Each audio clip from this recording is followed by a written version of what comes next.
Hello guys, mic test.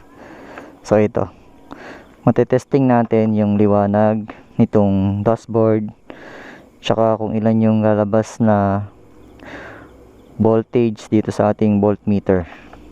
Ayan, gabi na, saktong sakto, wala pa namang ulan. Uy, lumiwanag.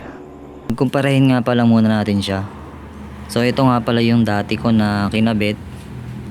Ito siya. Tapos nga ito lang yung kaliit yung ngayon. Halos pares na pares lang sila ng sukat. Yun no. So welcome back sa ating YouTube channel guys. Meron nga pala akong papalitan dito. So ito ano na yan pundido na.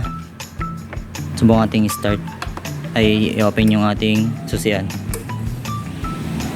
Yan no. Halos wala na siyang ilaw.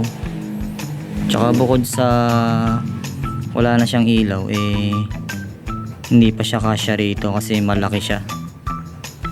Ayan o. Ngayon guys, meron akong nabili sa Shopee na magagamit natin, na pangpalit natin dito. So ito, napaka cute niya no.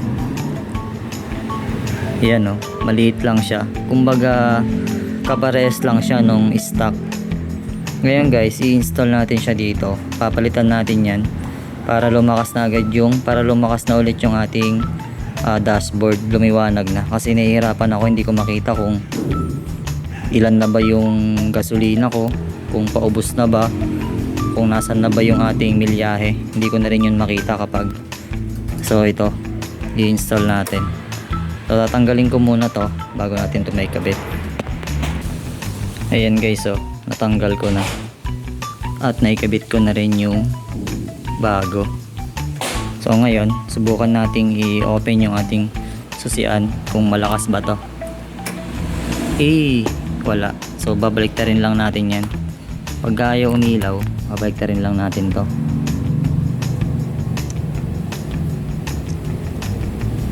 Ayan, okay na. So ayan, meron na siyang ilaw. Okay. Yan. Okay na. Tapos ito, malapad to. Tapon na natin to. Kasi pangit to, pangit. Ayan. Malapad to. Yan o. Lumiwanag na. Ngayon meron pang isa dito yung kapag mag-high ka. Ito. Papalitan na rin natin yan kasi pundido na rin. So kabit na natin to dito. Ay, may ilaw ba? Ayan, may ilaw na. Hindi lang masyadong makita kasi masyadong maliwanag. Pero may liwanag na yan, ayan Ayan, maliwanag na yan. Hugutin ko na rin to. High and low indicator. Papalitan na rin natin to. Ayan. Ayan guys. Pagkumparahin nga pala muna natin siya. So ito nga pala yung dati ko na kinabit. Ito siya. Tapos nga ito lang yung kaliit yung ngayon. So plug and play lang to. Ito kasi kailangan mo pang ayusin yung pagsasalpakan bago mo maikabit to. Kasi nga malapad siya.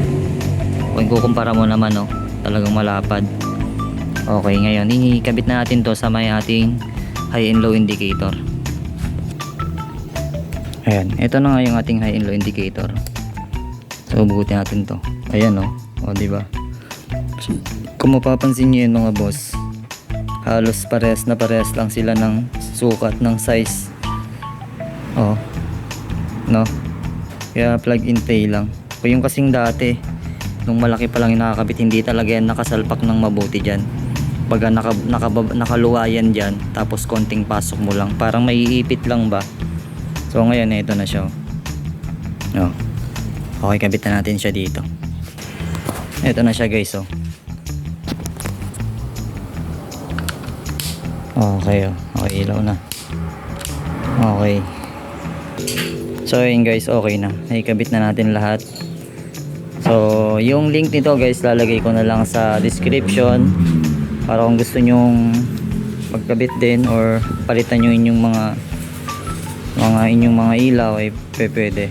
So ayun guys, thank you. Moto Habits is out.